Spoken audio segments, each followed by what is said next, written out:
Hi, and welcome to another Wellness Wednesday. In fact, the first Wellness Wednesday of 2024.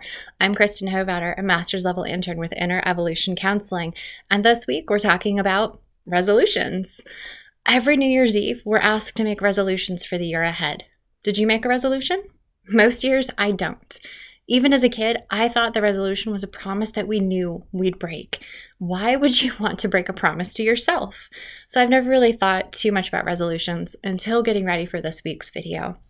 Thinking about resolutions and thinking back on the past year and what I would like to work towards in my future, I've decided the problem with resolutions on New Year's Eve is we're making unrealistic promises to ourselves. We promise to make these extravagant, massive lifestyle changes, and then we don't have a plan for how we're going to accomplish those goals that we've set for ourselves in our resolutions. So this year, my resolution is handling the small things. And what I mean by that is to reach my goals of graduating college, taking my family to Disney, and retiring from the military, I'm going to start small. Every day, I'm going to tackle one item on my list until I've reached my goals. And you can do this too. And it's the best way I know to keep my resolutions. So whatever your resolution was, start small. What was that one small step that you need to take to start your journey of achieving your resolution goal? Is your goal fitness related? That's great. So maybe instead of buying into Weight Watchers or a fancy gym membership, because we know those commercials are inundating us right now, start smaller. Look at your life and your daily habits and your weekly habits. What can you change in those habits? Where can you fit in some time for yourself to go out and get a workout in? Or maybe you can make your workout more fun by having a friend come with you and go walk the mall once a week.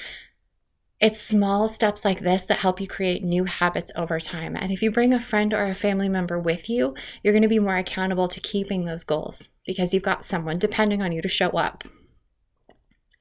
Or maybe you work out plenty and you just need to change what you eat or how you eat. Do you scarf your food down really quick because you're so busy in the day that you're always eating your lunch at your desk?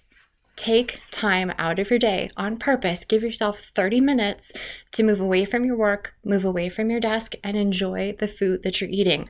Don't scarf it down mindlessly because you're thinking of 20 million other things. Think about what you're doing. Be mindful in how you eat and what you eat and the sensation of enjoying your food. And then maybe you need to look at what you're buying or how often you're going out to eat and maybe cook more from home. And that brings up a whole nother small thing you can do, meal planning. I don't mean planning the healthiest versions of meals. I mean, sit down with your partner if you have one, your roommates, your friends, your family, and think about what you want to eat throughout the week and make a plan for those meals. So say Monday night you want hamburgers. Tuesday is going to be tacos. Wednesday can be pizza night. Thursday can be what my kids like to call chicken something yummy, which is where I take a chicken breast, season it, bake it in the oven, and serve it with whatever sides I can think of that day. It's their favorite meal, and it is so simple. It takes 20 minutes to put together chicken something yummy. But we plan it out in my house, and that really helps us with figuring out what we're going to have for dinner and making sure we're eating right and getting in our fruits and veggies and our sides. So if fitness is your goal, maybe try something like that. The point is to make small changes first so that you can stick to the changes and create new habits. Maybe you've got some money saving goals. I know I do this year with the trip to Disneyland coming. So look at your budget and look at your bills and see how much you can reasonably afford to put away towards your goal. But don't start big. Maybe the best way to save is to look at your bills and see which one is the smallest. Can you pay it off? Great. Pay it off. But now you don't have that extra money in your budget. That money that went towards that one bill that you just paid off rolls up into the payment for the next monthly bill so that you're snowballing the payments up from smallest to largest. Every time a debt is paid off, the monthly payment you had for that goes either to the next smallest debt or into your savings account. You've already been living month to month without that money coming directly to your wallet. So pretend that you still owe that payment and just pay yourself. That's a really fast way to hit your savings goals. Maybe you've set a goal to improve your communication skills. That's really wonderful. Start by paying attention to how you communicate with yourself. Are you kind to yourself? Are you really hard on yourself? Do you check in with yourself and see if your needs are being met? I bet you don't. Excuse me. So start there.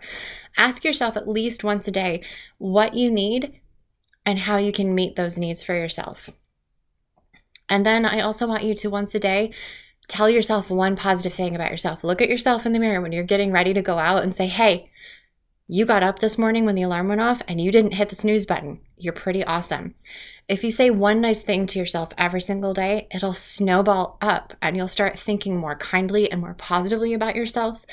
And that will spill over into your communications with your friends and your family and your other relationships. But start with yourself and start small. And I hope these have been helpful tips to meeting your New Year's resolution. See you next week.